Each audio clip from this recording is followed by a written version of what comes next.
Alhamdulillah nahmaduhu wa nasta'inuhu wa nastaghfiruhu wa nu'minu bihi wa natawakkalu alayh. Wa na'udzu billahi min shururi anfusina wa min sayyiati a'malina. May yahdihillahu fala mudilla lahu wa may yudlilhu fala hadiya lahu.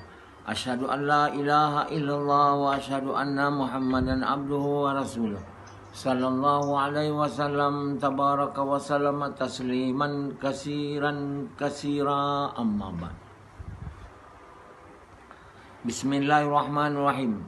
Waman ahsanu qawlan mimman da'a ila Allah wa amila salihan wa qala innani minal muslimin. My dear brothers and respected elders, Allah subhanahu wa ta'ala says that the person who is successful is the person who believes in Allah and who have good deeds. Or in Arabic, إِلَّا الَّذِينَ آمَنُوا وَعَمِلُوا الصَّالِحَاتِ. Those who believe in Allah and who have good deeds. Why it is said good deeds? Because the level of Iman which has been reached by the person is the level of Iman which is able to produce the deeds which are done because it is the order of Allah in the way Muhammad sallallahu alaihi wasallam with the intention to please Allah. And that's the good deeds. The good deeds are the deeds which are done because it is the order of Allah in the way Muhammad sallallahu alaihi wasallam with the intention to please Allah. That's called good deeds. Or in the Quran it says Amal Salih. Allah subhanahu wa ta'ala doesn't give us Jannat, if our good deeds are less than evil deeds. If we have more evil deeds than the good deeds, then we'll be thrown into hellfire.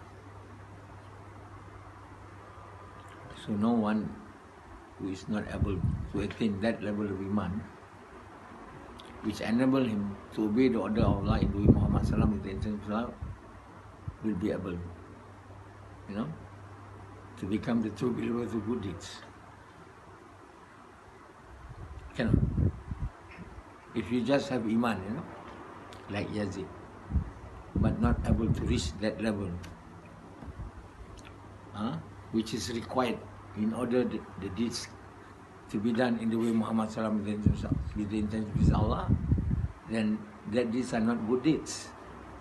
And that person is not a true believer of the good deeds, and that person will be thrown into the hellfire. So we have to protect ourselves from being thrown into the hellfire. And the effort that we have to do in order to save ourselves from being thrown to the hellfire is in this world, not in the hereafter. When we die, we have passed away from this world. The time to do that has expired. It's no longer available for us. Even though we regret our actions in the worldly life, that we are not doing anything in order to become the true believer with the good deeds, or we have been given the chance to become a true believer with good deeds, yet we deny the chance. We will regret, but that regret will have no use. There's no use to regret. Nothing at all. All the people who have gone in the hellfire, who in this world adamantly rejecting Allah and rejecting to obey Allah's orders. They are also the people who will regret, and yet their regret will be of no use. So there's no point. I will regret in the hereafter. I've been given a chance, and yet I did not take the chance. The opportunity has been given to me. I denied the opportunity. I go on pursuing my own desires, so that I think I will be able to enjoy this life. And I'm not sure whether the life of the hereafter will ever come. It could be only something which has been made up in order to scare us from enjoying the life of this world. So many people think and having the belief that there is no life in the hereafter. There's only the life in this world. That's the very reason why they are not preparing it themselves for the life in the hereafter. They just go on in this life doing what they want. So they simply couldn't be bothered, to obey the orders of Allah, in the way of Muhammad Sallam, with the intention to please Allah. They don't bother. They say occasionally I will do, but not to do it seriously, to the extent that it will endanger my desire, to be able to enjoy, in this life of the world. So they go on. Having the aim of their life is to enjoy, like what Yazid used to do when he was in the youthful age. He married, he said, because he wanted to enjoy. Having children because he wanted to enjoy. So the purpose of life of Yazid and many others in the whole world is only to enjoy. And so, the person who have made up their life, they have made up their purpose of life only to enjoy, will not be willing to obey the orders of Allah, because when you obey the orders of Allah, you will not be able to enjoy. You are constrained to follow certain rules, certain norms, certain etiquettes. You are not allowed to do against that constraint, against that norms. If you do, that means you have disobeyed the order of Allah.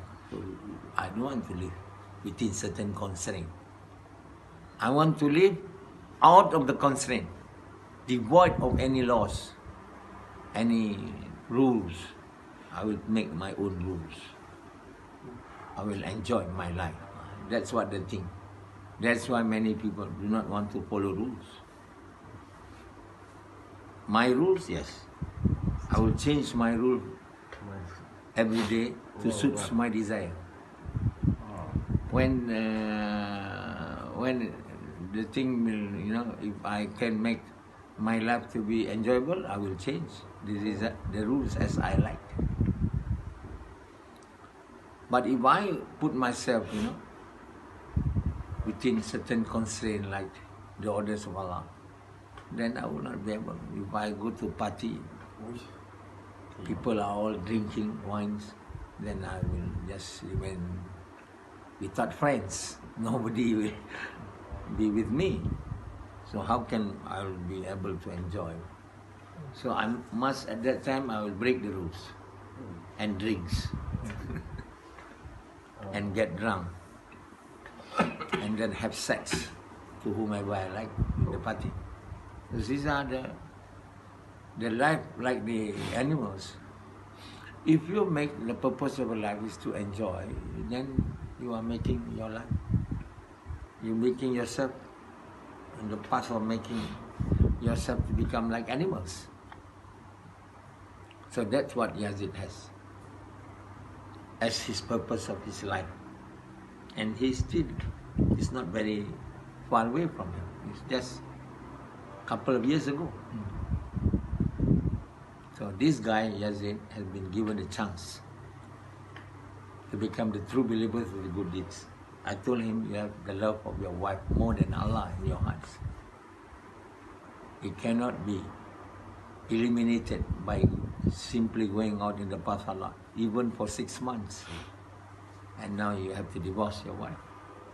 But he denied that chance, and until today, he's not able to do it, or not willing to do it. So he remains to become a person, who is not a true believer to the good deeds. Even though he do gash, he was reciting the kalima frequently to the people, reminding the people about the kalima. But the kalima simply cannot enter into his heart because the heart is full with the love of other than Allah. It's a very miserable condition. We should know that in no circumstances we should let the love of other than Allah to enter into our heart, in no circumstances. But we simply allow it to come as it wishes. We let not only the love of money, we let the love of works, the love of children to enter into our heart. Yazid says, I don't love my children that much, but I love my wife, because he always go to work with his wife. He send his wife to work, then he go to his place, then after he complete his job, then he will go and pick up his wife. Whole day and whole night, not with the children. That intimacy gives the love. He takes his wife to restaurant and to good places, spending the night. That intimacy and intimate contact with wife, which is more than children's, making the love of wife to enter. If you collect money and deposited it, which is more than what you need, then the love of money will go into your hearts. If you keep on, you deposited the money which is more than your needs into the bank, into not current account, fixed account, so that you can able to amass interest and to live your life only using interest money and not the capital money.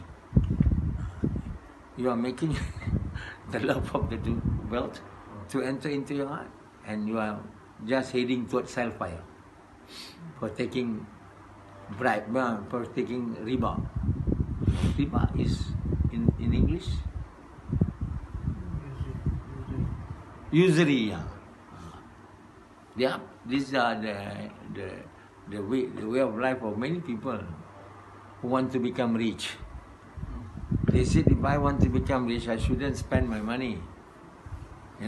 I should only use the usury money. That's what all the institutions, the government, why they do not allow people to take money of KWSP.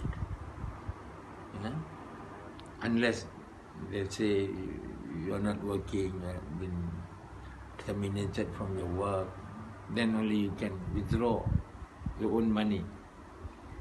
Because they do not want the money to be taken away from the deposited, the fixed account. Because the governments want to harness money using usury. With the usury money, they pay the salary of all their workers, the government workers, They're using usury money. Partly, they say if we don't have usury money, we don't have money.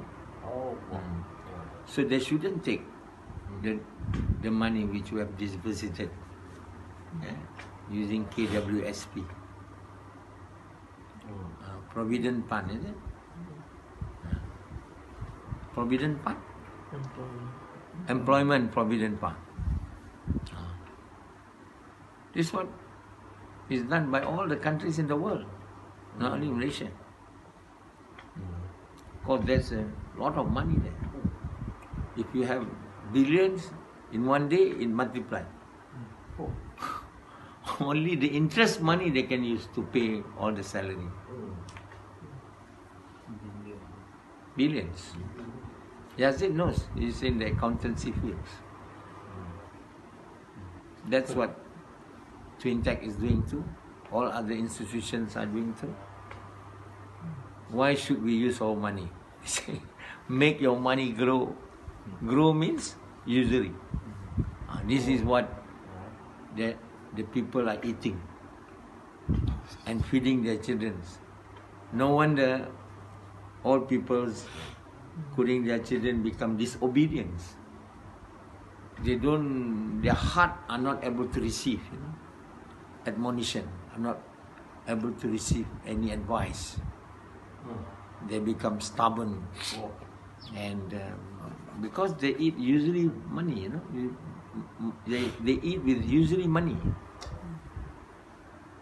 if they listen to the lecture, they will not be able to attain, to gain any advice from them. You say, what they are talking? What? If they listen, they don't obey. Like Sufyan. Why? Because the heart has been blocked. The blood is circulating with food, using usury money. The whole people in the whole world is contaminated. So now the whole bank in the whole world is practicing usury. No one can escape it. Neither me, nor you. So when I worked with the government last time, I was a lecturer in the National University of Malaysia. I also do the work of Dawah, and most of the time I couldn't keep up with the lecture. I need to go to the Masjid India in order to entertain the foreign Jamaat, and then I will be late for the lecture, and I told them to put forward, and my times is not regular. So I said, this is haram. If I work, less than the time which I've been told to work, so I resigned. I decided to work on my own, because it will be more, the money will be more clean, rather than work with the government or I work with anybody for that matter. So I opened up my practice so that the money that I earn will be more clean than working in the government. I know the government, and because first of all, if I work with the government, I cannot keep the time, I'm busy, and secondly, my salary will not be that clean. But someone on the other hand likes to work with the government. He so, when I ask him to come here and work here and not work with the government, work with the private sector, still the same. If you work with anybody, they will use usury money to pay your salary. He, do not want to come until Allah force him. Make him being thrown out from his job in that university. Then only he come. He's not a good person. A good person is somebody who want to come willingly. But someone was made to come here unwillingly because of the love of dunya, wanting to work the government so that he can earn, pension. He was thinking, when I grow old, how am I going to feed my children, myself, if I don't have money? If I work on my own now, if I work on my own, many times Asdi was asking him to work with him or to work on his own. I said, no, I'm not willing. I want to work with the government. So at the end I will be able to have my pension. But that wishes of him are not fulfilled. Now he's working with a private university, also earning money. I'm sure the university will also give him usury money. He is happy with that. So everybody is not willing to put themselves within the constraints of the rules of Allah, because you can't enjoy yourself, or you can't do, it is intimidating you from able to live a luxury life. Some want to have a luxury life when he's old, when he has no more job. It's not sure enough he will be fat well when he is working on his own. He said, how can I be fat and my family if I work on my own? Allah is not there. There's no such belief that Allah is the doer, Allah is the nourisher. No matter whether I work with the government or my own, it is Allah who will feed me. So why it's wrong? That belief is not in Samad.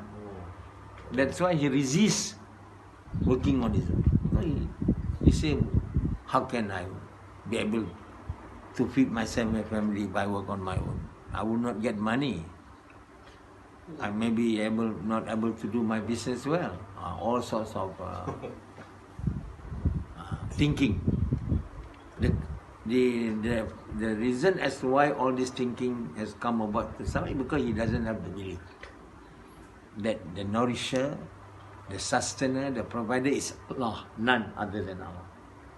I have that belief and I resigned.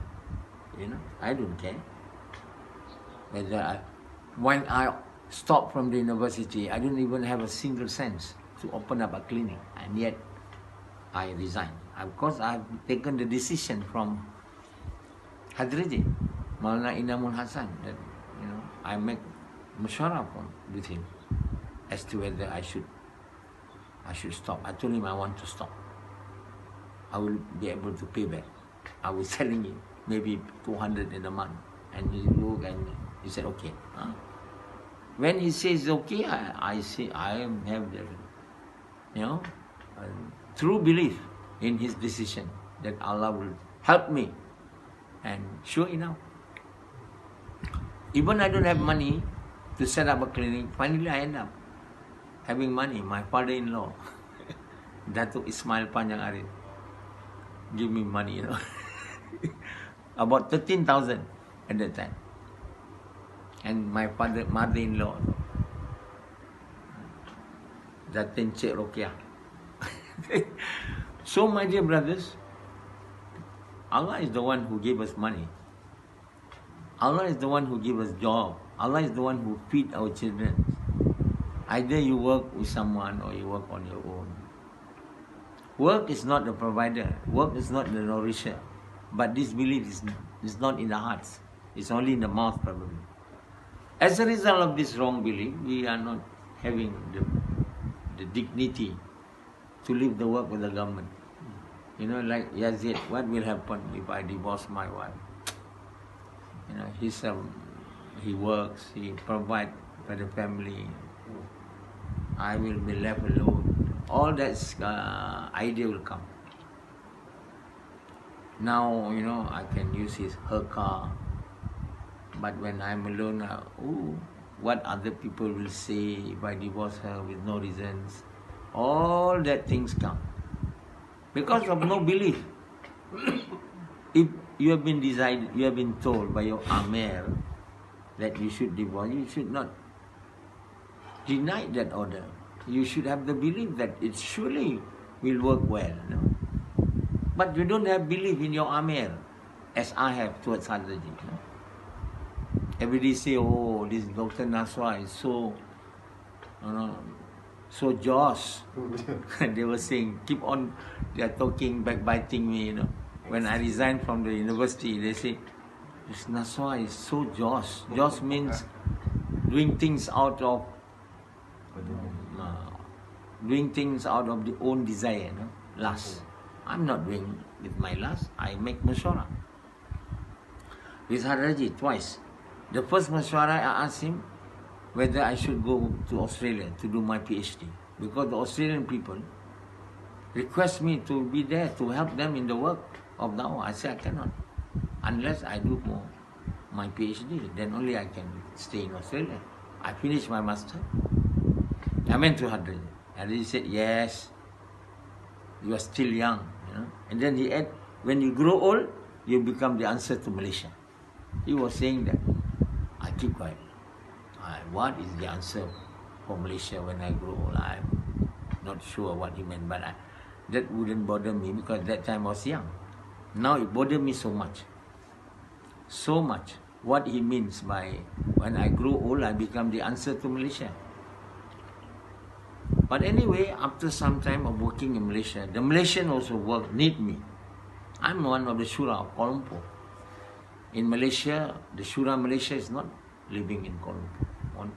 Only Dato Ismail Panyari, who is my father-in-law, he's old, not able to manage the work. And then Haji Sulaiman, another one Indian, is not working, not active. So basically the work in KL is run by me. Basically. I'm the one who busy, going there and here. So I got no time to be working in the university and lecturing. Sometimes there are so many takaza that I need to leave to some places in Malaysia. So I decided that I should stop. I'm not going to do my PhD. Because if I do my PhD, they say you have a contract for 10 years. Another 10 years. Master's 7 years and then another 10 years. I said, what the hell? I will never be able to stop. But to commit myself to this profession, I cannot. I must do dawah. So I came again for another mashwara. I said, I decided to stop from working with the government. The decision was made willingly. Not that somebody told me. Not like someone. Even you are told, yet refuse to come down, to come down to KL to live with and to be with me so that he can be nurtured. He can be, guided to become a true believer of Buddhists. He's forced. Now he's already become a true believer of Buddhists. Of Iman, not very high, but about 1,900. If numerical value is given to the level of Iman. I ask Allah. So, but Yazid failed to become one. His demand very low. I think maybe 16, 19. Compared to someone, 1,900. That only happened after he has given me the car. His own car. He used to lend me the car. Myself, you use this car. So I use it. I've given my old car to my daughter. She repaired it. Spent a lot of money. Because that car requires so much money because it's a very old car. Camry, BGG. BGG. BB? BGG. 2421. Couldn't remember. 2128. I couldn't remember even the name, the member of the car. So then he said, lend me the car. But after when Abu Brunei, after I complete the interpretation of the Quran, he gave me a present. Abu. He gave me 30,000. I never asked him for any present. I don't have even any dream of somebody will give me present. For writing, I don't write the Quran for money. I use my own time. Nobody pay me also. But Abu says, when you finish the Quran myself, I will give you present. I wouldn't think that he give me money. I just probably some present. But then he gave me money. So Samad was, disturbed. How can this Abu, who is lower than me, can give Amisab a present of 30,000? I have no money. So he come to his mind, I should give this car. So I asked Allah whether I should accept the car or not. Allah says no. Oh, I said to Samad, I cannot receive this present of yours. Why? He said, maybe of interest. I said, no. I think because of sincerity. You are not sincere. So, but 4 days. Then again I asked Allah whether someone is sincere or not. After 4 days or so, only he is sincere. Then I accept the present. I cannot accept present who are given to me with no sincerity because that amount to Rashwa, bribery. I can't even receive that money at 30,000 if Abu has given me not with ikhlas, because it's amount to bribery. That will be my guideline. So Samad was trying to bribe me when he gave the car. So Allah says, no, you shouldn't Now after that giving of that car, then I mean like a heart, if we make the heart similar to a cup, then a bulk of that love come out from his heart. The love towards his car come out. So there is some space. So when he recite the kalima being gushed, then it enter into his heart. But it cannot enter into the heart of Yazid because there's no more space. You can understand. So immediately Samad's iman from 89, 90, gone up to 200. After that to 500. After that 1,000. Samad was very happy. Then 1,900. Now I don't want to ask anymore. Then I told him, Samad, you take back my car, your car. I don't want. You take back my car. Oh, no. You take back your car. No. He refused. Because he's all become sincere. He give the car with sincerity. I just want to test him. Whether now, after he has acquired such a strong iman, he still wants the car or not? He said, no value. The car, no value compared to iman. So this is our heart, We only be filled with the love of Allah. If the love of the world doesn't enter into our heart, that's why Rasulullah says, even if I have a wealth given to me, as much as the Mount of Uhud, I will not spare that wealth even for 3 days. I will not withhold the wealth even for 3 days. That means I will not keep the wealth. I will spend it or give it away to others in charity. Unless I want to pay the debt, then I will keep it more than 3 days. That only, he keep it more than 3 days only because he want to pay his debt. But if there is no debt, he will not keep the money more than 3 days. It means all the money within 3 days will be disposed as charity. Can you do that? Can anybody in the world do that? If they're given a mountain of Uhud as gold, what that person will do? They will deposit it. And having money, usury money, and the gold will remain in the bank. And that's what people say. I will remain rich forever. And then the time of death, then he knows whether he's rich or he's poor. The wealth will be snatched from him. None of our wealth will remain with us, after death. It probably remain with us until the time of death, but it will never be with us after our death. No wealthy people in the whole world since Adam. Have you ever seen anybody bringing their wealth to the grave? There are some people who try, putting the grave, their car, their motorcycle, gold, but that was just a stupid thing to do. Somebody go and steal money, the motor car, the money. The Chinese used to do it in the olden days. They bring their money, Then the night, the Malays come and dug the grave and took the money. Then they know. They say, we shouldn't do this. So what we do, in spite of, the true money, we only have paper money now.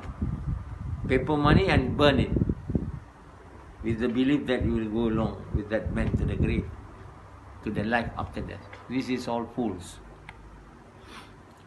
So my dear brothers, we, in this world, our aim of life is actually to become the lover of Allah.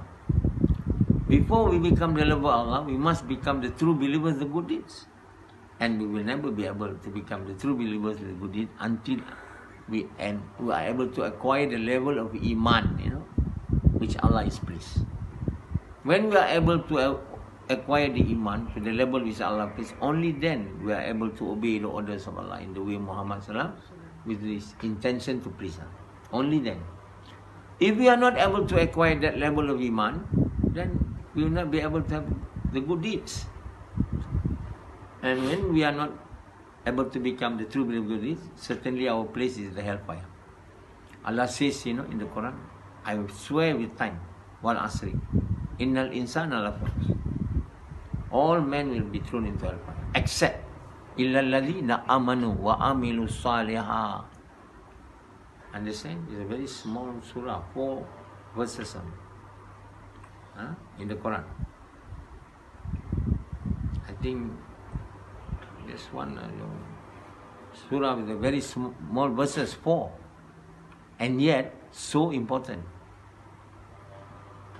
Imam Shafi was saying, it's not hadith, his words. Even if the Quran is not revealed, only this surah, and if people obey this surah, with the intention to please Allah in the way Muhammad Sallam, then certainly that person will become successful. The main juice of this surah is to become the true believers with the good deeds. It's the mains, the main juice of this surah. That means Allah wants us to become the true believers with good deeds. This is the juice of this surah. And in order to become the true believers with good deeds, Allah told us the work that we have to do.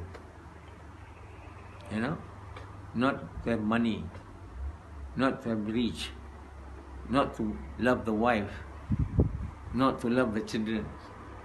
But to become the true believer with this, we have to do the work, watawasaw bil haqq. To remind each other about the truth, to invite others toward the truth. What is the truth? La ilaha illallah Muhammad Rasulullah. That is the truth. That is the work we have to do. The non-Muslim, we have to invite them to recite the kalima. The Muslim, we have to remind them about the kalima, and then we have to invite them to do the work of inviting people to good, forbidding people. That is the meaning. Watawasaw bil haqq. The truth. The truth is La ilaha illallah Muhammad Rasulullah. And the truth is the order of Allah to do the work of inviting mankind to good and forbidding from evil. And then to do the work, watawasaw bis sabr, to do the work with patience, With patience means with iman, mother. That means we repulse evils with good deeds. We repulse evil with good.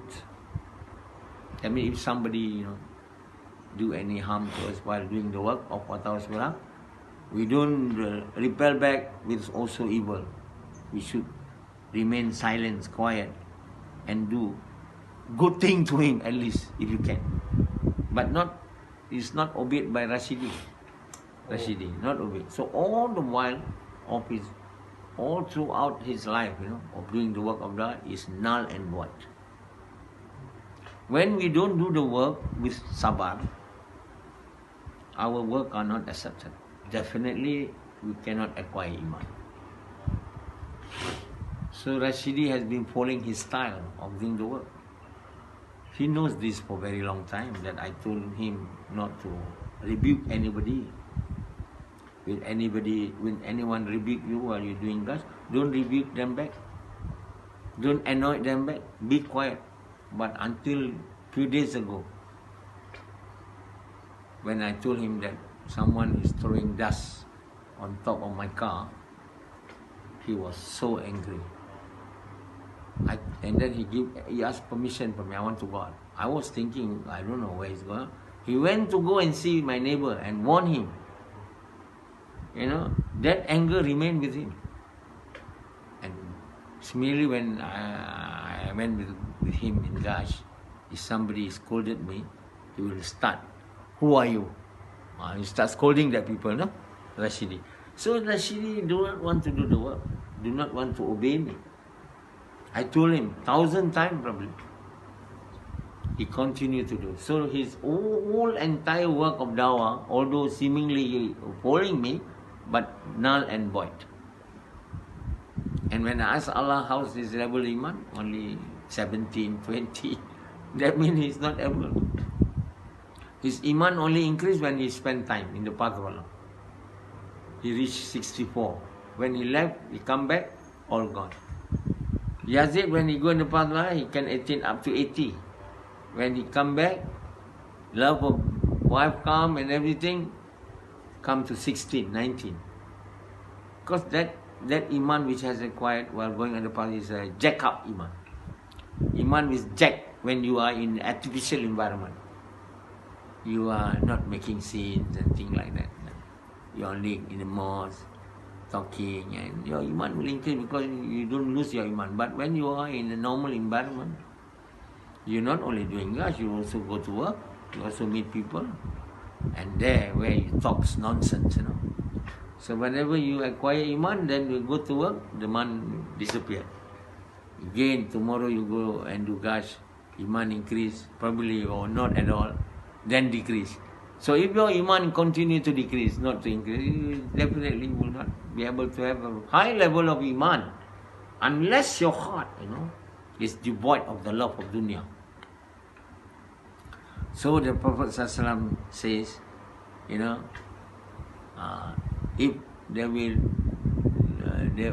be, if somebody money, their wealth, beyond what they should give away, the amount of wealth which they can spare. That means you don't need it. Then you give it away. You can keep the wealth which suffice your needs. Because it is worse for you, he says. If you do not spare, you don't give away the wealth which you can spare. That means you do not want to use it. If you keep that, it will be worse for you, he says. What he mean by worse? If you keep the money more than what you need, you have the love of dunya. The more you spare, the more you keep the money that you can spare, you can do without lah. That means more than what you need. The more the love of dunya come to you. I just tafseer this hadith in this morning. It means you should not. What more to keep in the bank, keep on piling up, and then earning usury money to feed yourself. This really will not make yourself a true believer. Never. So, what is the order of Allah? To use your money just to suffice your need. The rest should be given away. Then only the love of dunya will not be able to enter your heart. Then only the love of Allah will be able to enter into your heart. And then only you'll be able to become the true believer, the good deed. Then only you'll become a successful person in this world and the hereafter. Believe me, my brother, the words of prophets are the truth. The words of Allah. We do not want to obey this and say we refuse, and thinking that we know better than Allah, we are going for hellfire. Do not regard yourself that you know better than Allah and His Prophet.